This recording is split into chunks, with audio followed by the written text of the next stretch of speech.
Hey folks, Turbine Guy coming back at you. Now today I am in what's called Bederwood Park in Orono, Minnesota.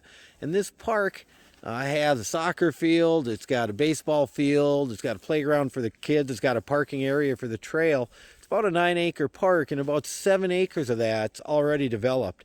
But what do we have and where am I standing?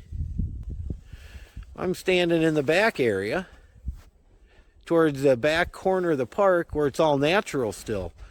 And I'm actually standing right in a creek bed. But the issue with this area is a local club wants to take it over for their personal use, which means coming in here and helping, I don't know, to me, kick out a little bit of nature. So who I have with me here today? Hi, Barb Schmidt, known as the Tree Lady. The tree lady. She's been trying to stand up for this park and prevent what could be considered some major ecological damage if something happens here, if what goes through does. Now, from what I understand, they want to put some biking trails through here, and they were just going to run them right through the creek. Yep. No big deal. And so just so people know, in this is important specifically because this creek that I'm standing in right here, this ends up working its way down into a swampy area and into Lake Minnetonka. So it's important for the lake quality that this natural areas like this, where the water flows into the lake, do have buffers and do have trees and nature and everything else. So you can see the parks up there, and you got a buffer zone in order to protect the creek and the water and the stuff going into the lake. That's right. There's also a lot of really, really old trees right behind me here. I've been naming the trees so people could understand how old they are. This tree right here is called Mayo because that was the year that Mayo was born, basically, or started, Mayo Clinic. And the one behind it is called Grandpa Joe. That's the oldest tree, white oak tree in the woods that we have been able to figure out. And it's about 195 years old. And I've had some experts come through here, and he actually said that I was conservative on my measurements. You can measure trees by measuring the circumference, dividing by pi, and then multiplying by the growth year, the year of growth, and then get a total. And I've done that on all these trees along the creek here. And this is all original basswood maplewood forest, which is also marked on the Hennepin County GIS map. So you can actually pull up this park and see where this little patch of old growth trees are and come and visit. It's totally walkable, even right now. Yes, it sure is. Now, from what I understand, you actually got a little publicity in the local paper. Oh, I did. Star Tribune came and talked to me, and he had me walking around showing him all the trees because he thought it was great. I named some. One's Liberty, Teddy, on and on and on. And you can look those up. I'll be posting those all again up on our new website. We got a lot of publicity there. We've also had a lot of publicity now because of the Summit Beach conversation, which this is exactly the same thing. All of a sudden, there were things being done to this park that no one knew about, no public notice, no public forum to be able to get up and say anything, and then over a weekend a resolution was passed. And from what I understand, just like Summit Beach, the city wasn't going to do anything. They were going to let private people come in and do whatever they wanted. It was actually, the team. It was kids and some adults. So there was literally no professional environmental oversight at all. No environmental impact study. No environmental. When we actually filed an EAW, an environmental assessment worksheet, and the city said there was no official government plans going on or that all governmental decisions have been made, which clearly isn't the case because there's still flags up. They haven't finished cutting up and ribboning the whole forest yet. So there's definitely more work to be done here if they're going to finish this. No, we don't really get a feel for how big this track and what they were going to do is just by standing right here in this creek bed where I guess they cut down a bunch of trees over there and threw them in. Yeah, they threw them into the creek bed right there to create a natural bridge, and we can walk by there and look at some of the cuts. They also cut some live trees, which we can show you too. A natural bridge. I don't know how would you get across this stuff on a bike? I have no idea. Well, I think what they do is plank it at some point, but they were throwing in all the they cut all this deadwood, and as we know, deadwood is home for a lot of different animals and birds and insects and things, so they cut all this natural deadwood out and threw it into the stream, which is obviously changing the flow of the stream. Oh yeah, they're making a dam. Yeah. I didn't know that Minnehaha Creek Watershed District gave them permission to install a dam in this creek. Do you? No, they didn't actually. And we've been talking to the Watershed District. The Watershed District asked the city to move some big metal culverts out, and they did move them. So that is helpful. But this has not been taken care of yet. I personally don't see how this is helpful to the creek or the water flow or anything, because stuff's just going to keep getting plugged into it and slowly going to get to be a bigger and bigger dam. Well, let's go somewhere else and take a look. All right, now we've kind of climbed up the hill. We were down in the creek way down there, came up. We can actually see a natural deer and other animal path right here.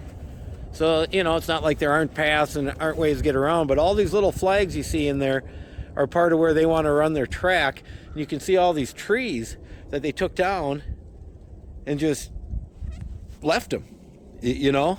And they even cut down a live tree right there, which I'm not sure why they'd want to cut down unless they were going to clear this whole area.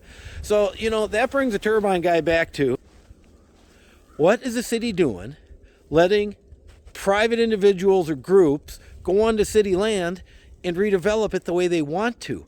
You know, if the city really wanted to have a bike track back here, bike trails, then the city should be building it. The city should be going through public hearings. The city should be going through their process that they just admitted they didn't do with Summit Beach. So I kind of see a pattern here. I don't know about y'all.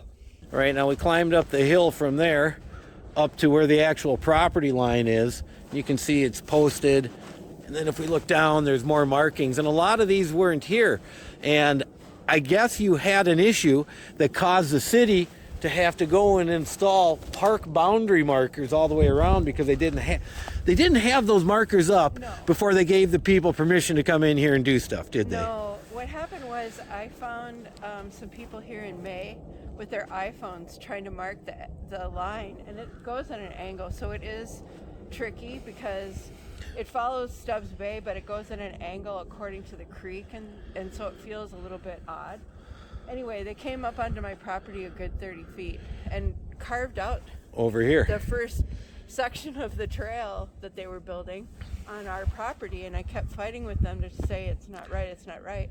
From May until somewhere in the middle of July, they kept trying to build stuff, and they kept going on our property, even though we'd report them to the police. We'd ask the city, please don't come onto our property. Please survey the property line. Even in August, down below there, when we'll go down there and look at that, they came right across my property is still. So then we actually had to file a mirror case. So that's why we filed, actually, is because we couldn't get them to stop.